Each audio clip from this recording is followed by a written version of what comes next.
ये कहानी है एक छोटे से गांव की, जहां राजू नाम का एक गरीब ठठेरा गांव में पीतल और तांबे के बर्तन बनाता था। राजू की माली हालत पिछले काफी समय से ठीक नहीं चल रही थी। कभी कभी तो उसे और उसकी पत्नी को खाली पेट ही सोना पड़ता था। एक दिन राजू ने अपनी पत्नी से कहा, हम कब तक ऐसे गरीबी का जीवन जीते रहेंगे? ऐसे तो हम एक दिन भूखे मर जाएंगे। पास का गांव बहुत बड़ा और संपन्न है। अगर मैं वहां ठठेरे का काम करूंगा तो अच्छी आमदनी होगी। घर से दूर तो रहना पड़ेगा, लेकिन कम से कम घर का खर्च चलाने में मदद तो मिलेगी। क्या उस गांव के लोगों के पास बर्तनों की कमी है जो आपसे बर्तन खरीदेंगे? अपने गांव में रहकर 4 पैसे कम कमा लो, वह दूसरे गांव में ज्यादा कमाने से बेहतर है। राजू ने अपनी पत्नी की बातों को अनसुना किया और अगले ही दिन अपने बर्तन बनाने का सामान लेकर चुपचाप पड़ोस के गांव के लिए निकल पड़ा। काफी देर तक पैदल चलने के बाद वह पड़ोस के गांव में पहुंच गया। थकान से चूर राजू ने जब उस बाजार का नजारा देखा तो उसके होश उड़ गए। वहां तो पहले से ही ठठेरे अपनी दुकान लगाकर बैठे थे। अरे ये क्या? यहाँ तो पहले से ही इतने ठठेरे अपनी दुकान लगाकर बैठे हुए हैं। ऐसे में एक बाहरी ठठेरे से बर्तन कौन खरीदेगा? लगता है यहाँ भी मेरी दाल नहीं गलने वाली। लेकिन मैं खाली हाथ घर कैसे जाऊंगा और अपनी पत्नी को क्या मुंह दिखाऊंगा? तभी उसके दिमाग में ग्राहकों को आकर्षित करने की एक तरकीब आती है। उसने अपनी दुकान लगाई और वहाँ एक बोर्ड लगाकर बड़े बड़े शब्दों में लिख दिया, हमारे यहाँ बाल के बदले बर्तन मिलते हैं। बर्तन ले लो, बर्तन ले लो, बाल के बदले पीतल तांबे के बर्तन ले लो। बर्तन बेचने के इस अनोखे तरीके ने कुछ महिलाओं को राजू की दुकान की ओर आकर्षित किया। बर्तन ले लो, बर्तन ले लो, बाल के बदले पीतल तांबे के बर्तन ले लो। बाल के बदले बर्तन, ये क्या बला है? ठठेरे, क्या तुम सच में बाल के बदले बर्तन दे रहे हो? हाँ बहन जी, मैं आपको बाल के बदले नए पीतल और तांबे के बर्तन दूंगा। कुछ ही देर में राजू की दुकान का चर्चा पूरे गांव में हो गया और महिलाएं बाल लेकर राजू की दुकान पर बर्तन लेने आने लगी। बर्तन के बदले राजू को जो बाल मिले उसे राजू ने पास ही नकली बाल बनाने वाली एक दुकान पर बेच दिया, जिसे उसे चांदी का एक सिक्का मिला। राजू बहुत खुश था।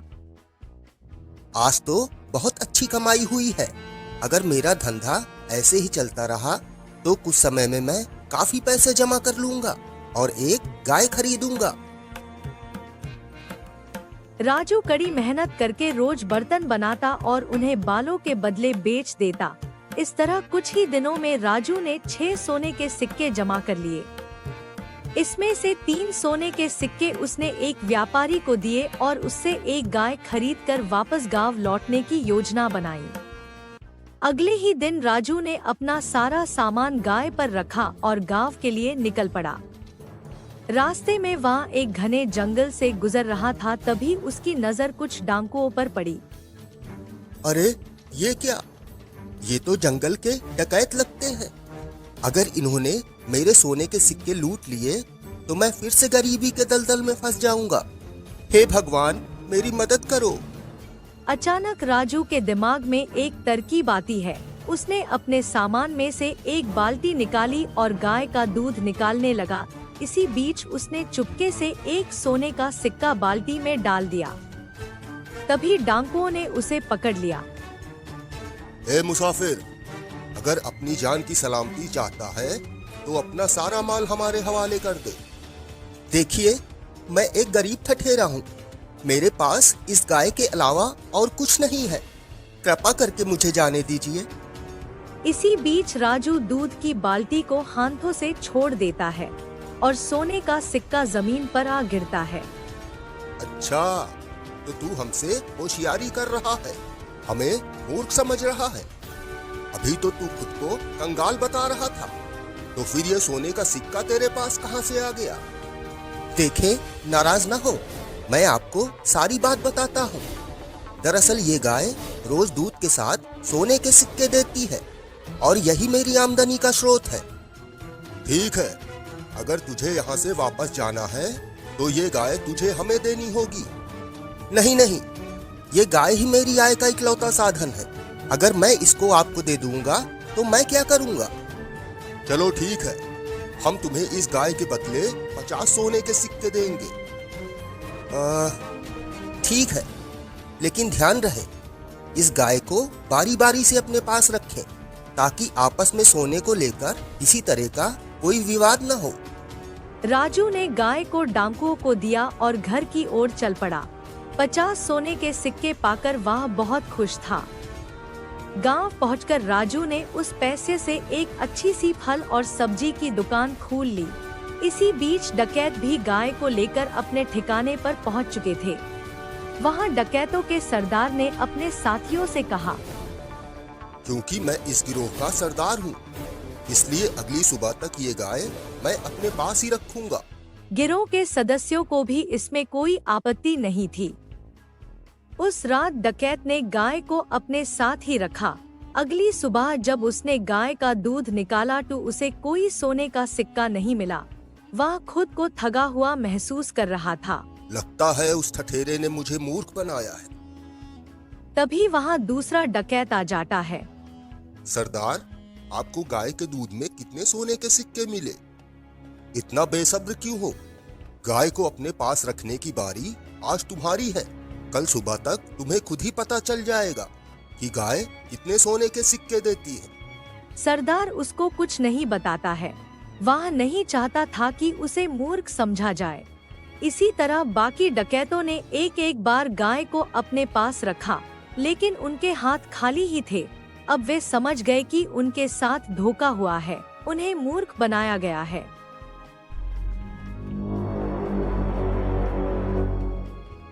उस ठठेरे ने हमें मूर्ख बनाया है, उसे सबक तो सिखाना ही पड़ेगा। सरदार, एक आम सी गाय के बदले उसने हमसे 50 सोने के सिक्के ऐंठ लिए। अब हम उससे अपने सोने के सिक्के वापस लेंगे और उसे उसकी धोखेबाजी की ऐसी सजा देंगे जो उसे हमेशा याद रहेगी। सरदार, चलिए सब उसके गांव चलते हैं। डकैतों ने गाय को अपने साथ लिया और राजू के गांव के लिए निकल पड़े। राजू अपनी दुकान पर काम कर रहा था, तभी उसने डाकुओं को उसके घर की तरफ जाते देखा।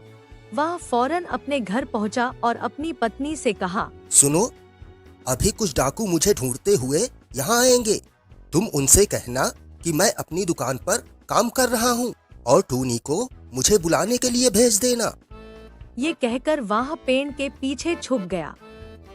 कुछ ही देर में डाकू उसके घर पर आ धमके। कहाँ है वो धोखेबाज ठठेरा? उसे भेजो, हमें उससे बात करनी है। वो तो अपनी दुकान पर गए हुए हैं। आप थोड़ी देर रुकिए, मैं अपनी चिड़िया को उन्हें बुलाने भेजती हूँ। टूनी, अपने मालिक के पास चली जाओ और उनसे कह दो कि घर पर कुछ लोग उनका इंतजार कर रहे हैं। ये क्या मजाक है? क्या ये चिड़िया इतनी समझदार है कि तुम्हारे कहने पर ये अपने मालिक को बुला लेगी? जी हाँ, टूनी बहुत समझदार है। जब वो दुकान पर होते हैं और मुझे उनसे बात करनी होती है तो टूनी मेरी बात उन तक पहुंचा देती है। ये बातचीत चल ही रही थी कि राजू वहां पहुंच जाता है। अरे डकैत भाई, आप यहाँ कैसे? टूनी ने मुझे बताया कि कुछ लोग घर पर मेरा इंतजार कर रहे हैं। तो वो आप ही लोग हैं? तुमने मुझे धोखा दिया है। एक साधारण सी गाय को सोना देने वाली गाय बताकर 50 सोने के सिक्के ऐंठ लिए। नहीं नहीं डाकू भाई, लगता है आपको कोई गलतफहमी हुई है। हमारे पास आज जो कुछ भी है वह केवल इस गाय के कारण है। चलो हम तुम पर एक बार और भरोसा कर लेते हैं, लेकिन बदले में ये चिड़िया भी हमें बेचनी होगी। नहीं नहीं, ये चिड़िया हमारे घर के सदस्य जैसी है, इसे तो मैं हरगिज नहीं बेच सकता। अच्छा चलो, इस चिड़िया के बदले मैं तुम्हें 50 सोने के सिक्के और दूंगा। थोड़ा ना नुकर करने के बाद राजू टूनी को बेच देता है। डकैतों ने टूनी को अपने साथ लिया और चले गए। अपने अड्डे पर पहुंचकर सरदार बाकी डाकुओं से कहता है, इस चिड़िया को आज मैं अपने पास रखूंगा। बाकी डकैत भी इससे सहमत थे और वो वहां से चले गए। सरदार ने अपनी बेटी को बुलाया। सुनो गीता, मैं काम पर जा रहा हूँ। अगर मेरी कोई जरूरत पड़े तो इस चिड़िया को मुझे बुलाने भेज देना। ठीक पिताजी। कुछ ही समय बाद एक डकैत सरदार से कुछ जरूरी बात करने के लिए वहां आ जाता है। गीता, जरा सरदार को बुलाओ, मुझे उनसे कुछ जरूरी बात करनी है। आप थोड़ी देर रुकिए, मैं टूनी से पिताजी के पास संदेश भिजवाती हूँ। टूनी, जाओ और पिताजी से कह दो कोई उनसे मिलने आया है। टूनी निकली तो थी सरदार को बुलाने, लेकिन वह सरदार के पास न जाकर सीधे राजू के घर पहुंच गई। जब सरदार वापस अड्डे पर पहुंचा तो उसने देखा कि टूनी तो वहां से गायब है। उसे यह समझते देर नहीं लगी कि वह कहां गई होगी। इस बार वह अकेला राजू के घर पहुंचता है। सुनो ठठेरे, क्या टूनी तुम्हारे पास आई है? हाँ डाकू भाई, वो मेरे पास ही आई है। लगता है उसे मेरी याद आ रही होगी। आप मेरी बात माने और उसे कुछ दिन का समय दें। आखिरकार वो आपको अपना मालिक मान ही लेगी। डाकू फिर से टूनी को लेकर अपने अड्डे पर चला गया। अगले दिन उसका साथी डकैत टूनी को अपने साथ रखने के लिए ले गया, लेकिन उसके रोज राजू के घर वापस पहुंच जाने का सिलसिला नहीं रुका। अब उन डाकुओं को विश्वास हो चुका था कि उन्हें बार बार मूर्ख बनाया जा रहा है। उन्होंने आपस में राजू को सबक सिखाने की योजना बनाई। इस बार मैं देखता हूँ ये ठठेरा हमें कैसे मूर्ख बनाता है। अब की तो उसे सबक सिखा कर ही रहूंगा। तीनों डकैत राजू के घर पहुँचे। राजू ने एक बार फिर उन्हें मूर्ख बनाने की कोशिश की, पर डकैत अब की उसके जाल में नहीं फंसे। उन्होंने राजू को एक बोरी में भरा और उसे सबक सिखाने निकल पड़े। वो सब एक गुफा के पास से गुजर रहे थे, तभी एक डकैत कहता है, सरदार, पूरा शरीर थकान से चूर हो गया है।